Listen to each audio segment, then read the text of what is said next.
Eto na nga, Arabel. Gusto ko malaman, bakit pinili mo sila na maging kagrupo mo? Si Vilmark yung una ko buha.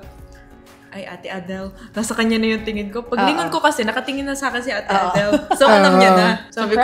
Sabi ko, sige, sign to pag nakatingin sa akin si Ate Adele. Naisip ko si Ate Adele.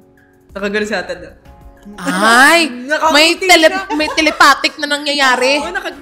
Paano yung adjustment nyo since dati kayong mga soloista, tapos ngayon nag-transition kayo into a group? Ano naman yung adjustment doon? Paano naman nangyari yun?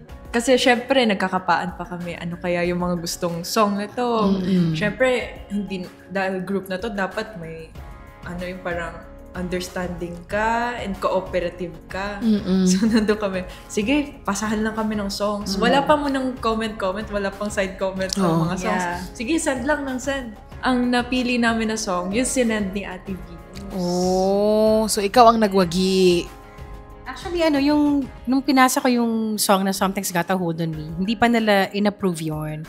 Pero dahil nakakita sila ng video na trio, parang yun ang naging #1 song namin. So, yung kantang ito, alam nyo naman lahat to? Yes. So, wala namang nahirapan na, ay, hindi ko alam to. Wala. Paano ba yun? Wala naman. In fairness naman, doon sa napili naming lineup, lahat kami nag-agree. Walang yung ito lang may gusto, walang ito lang siya.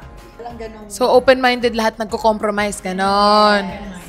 Very nice. We have a healthy communication naman ang relationship naming tatlo, which is nice. That's good.